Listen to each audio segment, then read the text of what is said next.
Yeah, we talked about the hydrogen, oxygen, calcium, nitrogen, the simple elements.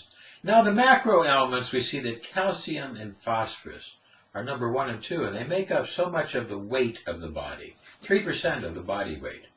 Now what we will find is that calcium likes to be on the membrane, sodium likes to be in the serum, and potassium likes to be intracellular.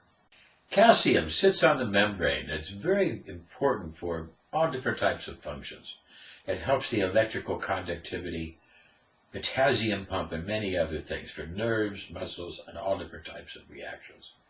Inside the body, like we see, we need calcium and phosphorus, especially when we are younger, growing, building the bones, building the different membranes as we grow. Now, once we stop growing, then we don't really need the calcium so much. And the calcium in the bones of an elderly person depends on how much calcium they got as a child. Now, healthy bones need calcium, magnesium, phosphorus, vitamin D, vitamin K. And here's some of the miracle foods that are needed to help calcium to work.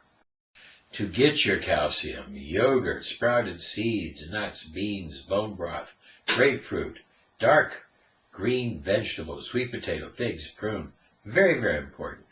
Now we're going to see that calcium interacts with the catecholamines, adrenaline, norepinephrine, that the calcium is very important for the adrenergic function to help the adrenaline, epinephrine to work. And we find that calcium helps these different things to work on the adrenergic side, the sympathetic nerve system. So very important we get that. Now we also know that on the other side, there's potassium. And we need a lot of potassium in our diets. We need to get an awful lot of potassium in our diets. And the potassium is involved with the cholinergic, the acetylcholine. Not to help it develop, but to help for its utilization. That potassium and acetylcholine go hand in hand in working in the central nervous system. This is more in the parasympathetic nervous system, where we need the potassium to help the acetylcholine to work better and improve its function. When we get potassium deficient, we will have trouble with the different processes of the sympathetic nervous system. Potassium helps in so many different ways of kidney function, regulating pressure, osmotic pressure, and blood pressure. So it's very, very important.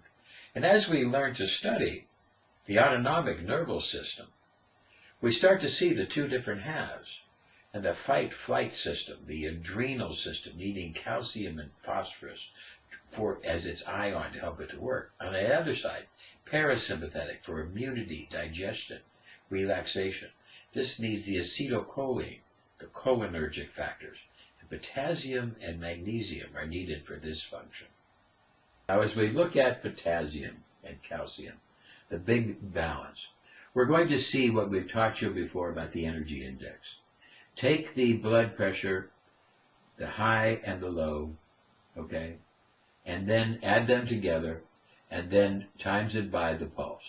Most medical schools don't teach you this, but I found it to be a very simple and accurate way of finding out whether there's enough calcium or potassium in the balance of the body. And this is what we do with the energy index. We're going to calculate the energy index. We must learn how to do this. Calculating the energy index. To measure the energy index, take the blood pressure and rate, 120 over 80, rate of 70, that's the perfect one. Add the systolic, the top value, 120, to the diastolic, the 80, and then you get that's 200 multiplied by the pulse rate, and the normal person should be 14,000.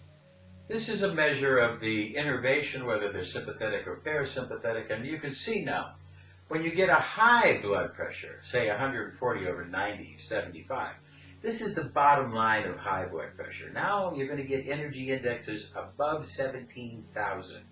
You are now oversympathetic, you need potassium and stress reduction. If you have low blood pressure, 90 over 60, heart rate 53, your energy index will be below 8,000. Now you are parasympathetic, too parasympathetic. You need calcium, joy, and activity. The biggest problem we have in medicine today is where people become oversympathetic. They need potassium. They need stress reduction. And they need potassium in their diet. They need to get these from foods, vegetables, orange vegetables.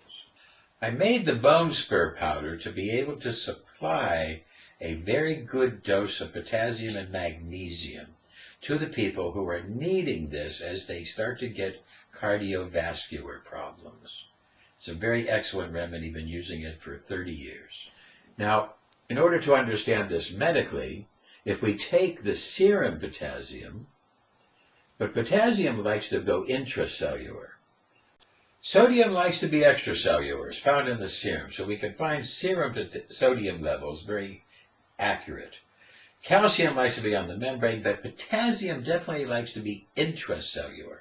So for us to be able to measure correctly potassium, we're going to need to measure whole blood potassium. So in order to understand potassium best, we need to take the whole blood potassium and the serum, as you see here in the graph, and now we can find out if the person is really potassium deficient, fatty acid deficient, or sterol deficient. And we start to understand more about potassium. The human body needs a whopping 4.7 grams of potassium a day. This is a massive amount. It's hard to get that from foods. But this is what we need. Now, we also should understand that the body can take potassium and make calcium if you have a spiritual purity. We talked about this in the Breatharians book, and we tried to understand more about the alchemy, that how a spiritual human body can convert those minerals. Potassium deficiency is rampant, and people need to get more foods. They also need to work on their spirituality so that their body can be more stable. Calcium is by far the greatest macro mineral needed for muscle, bone, digestive system, and we're going to get it from dairy, but also from green leafy vegetables. That's the best place. Calcitonin from the thyroid will put calcium into the bone, and parathyroid hormone will take calcium out of the bone. So there's a big balance going on. As we start to grow older, calcification starts to set in. Calcium starts to get into the cells of the vascular system, that starts to get into the cells of the skin, and people start to age as calcification builds up. Way back in 1966, I did a study on parathyroid hormone. What we did is we took 24 aging rodents. They were aging. We painted them with parathyroid hormone, brushed off a crust that developed on their skin of calcium. The parathyroid hormone would take calcium out of their skin. And lo and behold, we had young mouse afterwards. It increased their lifespan dramatically. It was amazing. And we were able to show this in many different experiments. Parathyroid hormone became very expensive after this, and people don't really look at this research. Here I am, 1966. And inside my mind, I'll tell you what, I look more like this because I've always been a hermaphrodite in both sexes. In fact, I actually did a study on sex change in certain animals. This is 1967. And here I am, 1969. And, of course, inside I felt more like this. But that's a long story that doesn't really belong here. We started to understand alchemy. And alchemy is about hermaphroditism, etc. But we found that by giving potassium, good dose of potassium to the elderly people, we can improve their cardiovascular, we can improve their aging, we can improve the quality of their skin. We can help to stabilize the excess calcification.